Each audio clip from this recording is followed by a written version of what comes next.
Hello folks, Max Nation 1980 here, and this past week was kind of a sad one. Well, actually, not kind of. A sad week for Disney fans and gamers who happen to be Disney fans as well. Disney announced the other day that it will no longer be updating Disney Infinity. Disney Infinity will be discontinued midsummer, probably around late June, July or so. The last Disney Infinity items are coming in June. The Finding Dory playset and the associated figures. I argue that we lost something pretty big. Disney Interactive is being shuttered completely. 300 employees plus are being laid off. And Disney's future games will be third-party made, and they'll mostly be apps. Disney is in this phase right now where they're cutting back on the stuff that doesn't bring them the most revenue, and they're actually doing this a lot in the movie division. That's another rant for another day. Disney just wants to focus completely on proven brands and proven things that are going to make them lots of money, things that are guaranteed to make lots of money. And Disney Infinity apparently fell behind in sales. I read an article that was like a thorough explanation of what had happened.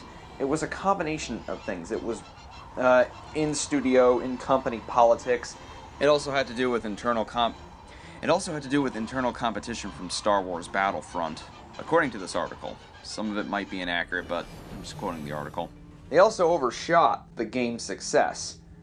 They didn't ship enough figures and copies to meet demand when Disney Infinity 1.0 came out. But after it erupted and became so popular, they shipped way too many figures for Disney Infinity 2.0, and their inventory was quite large because of it. Like, for instance, they had 2 million Hulk figures shipped, and only 1 million of them sold. So that's kind of bad, if not really bad. And apparently 3.0 wasn't cutting it in terms of sales either, even though they introduced Star Wars and all these other great things. Yeah, they were pretty much direct about the announcement the other day, that it's going to be no more. I have no idea. I mean, I looked around. I have no idea if they're going to still allow people to upload toy boxes for other people to play. I mean, that would be kind of crummy if they did that. Like, you don't have to keep making new content for the game, but at least keep the servers up. Like, at least let people who play the game and, longtime users such as myself, at least let us upload toy boxes so that we can all share them. I hope that's a thing, because I've got a lot of toy boxes in the works that haven't come to fruition. I haven't had the time to finish them because of, life priorities, things like college, work, etc., other responsibilities. I haven't had too much time these past few months to actually play Disney Infinity 3.0. I had a lot of time to play 1 and 2, but not 3.0. I haven't really gotten the chance to really soak in 3.0. Even though I played the heck out of it, I haven't played it as much as I've played 1.0 and 2.0. So this will be kind of like a retrospective of the game, why I love it so much, kind of a review, like a whole review of the whole thing. Disney Infinity combines two things that I love: Disney and building games. I love building games.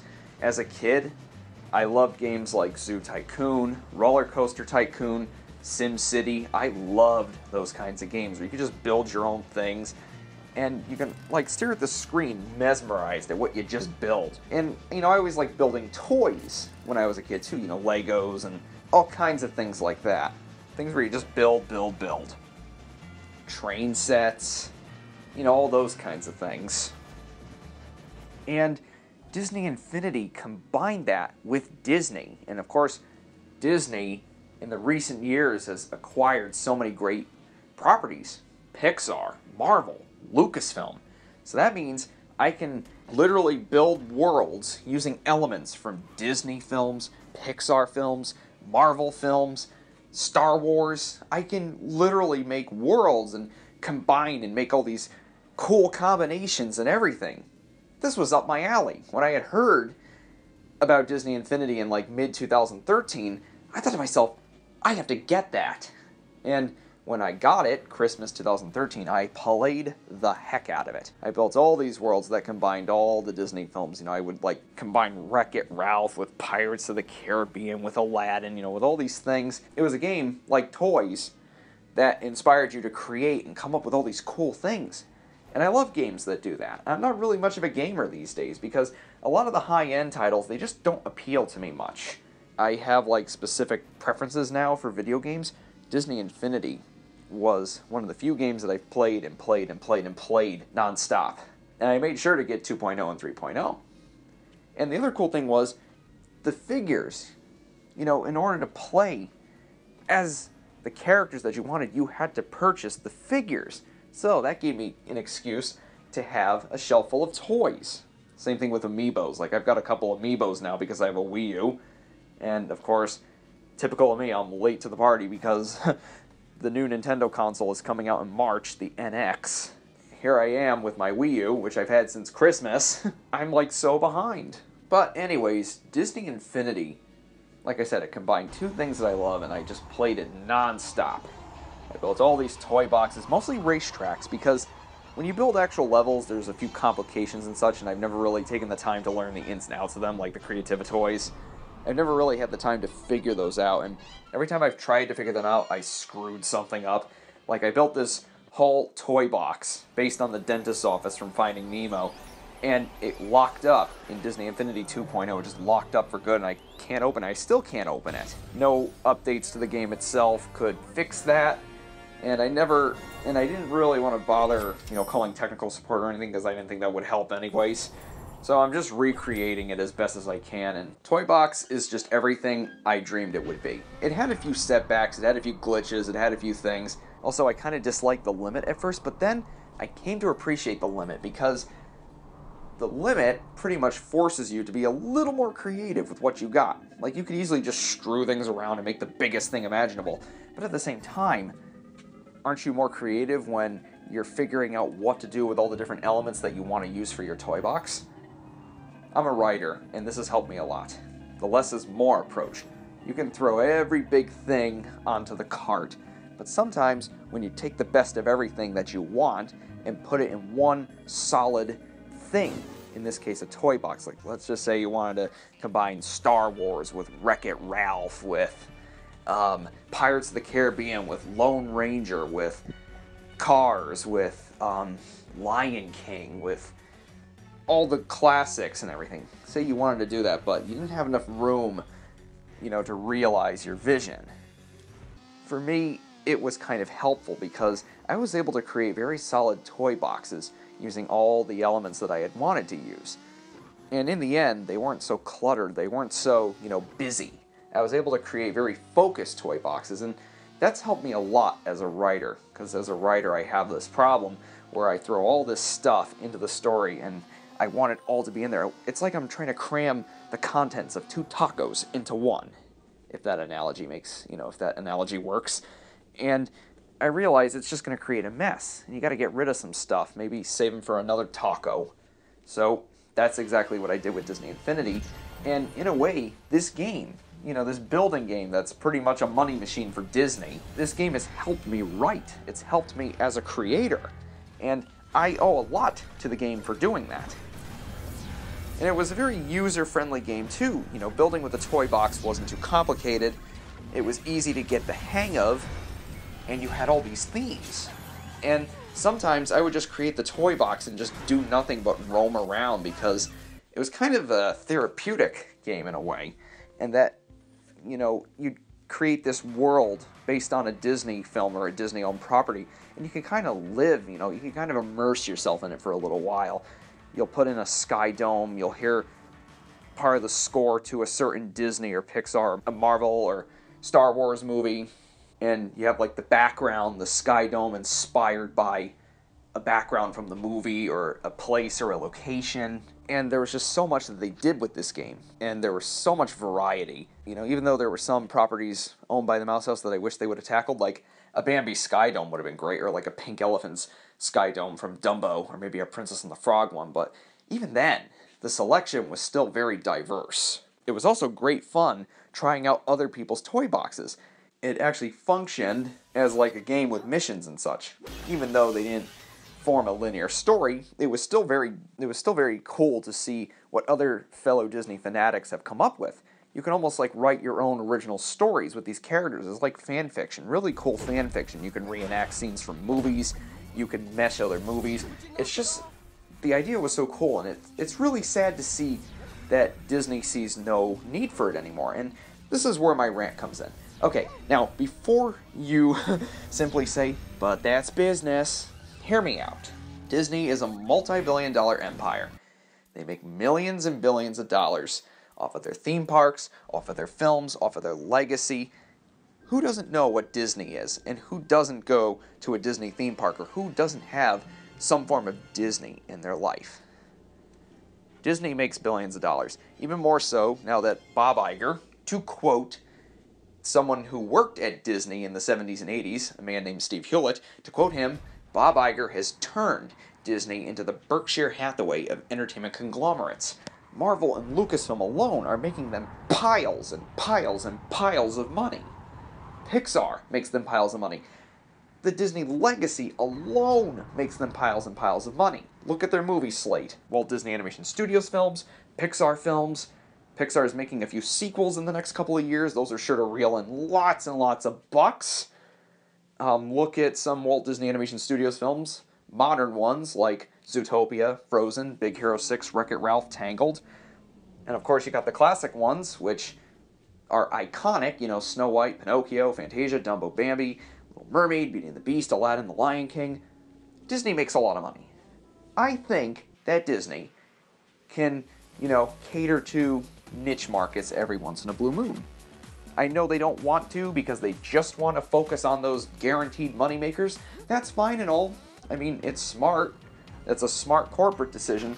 But at the same time, it's kind of, well, I don't want to say disrespectful because it's their decision, but it kind of pushes us aside.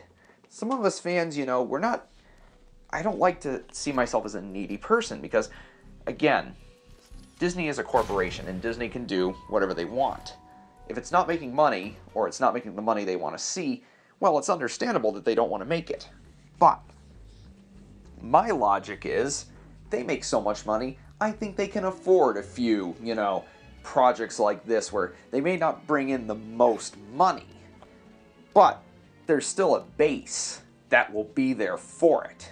And I think that's the case with Disney Infinity.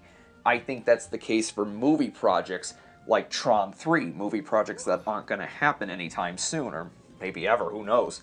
But they, you know, they always say never. Tron 3 could happen in another 10 to 20 years.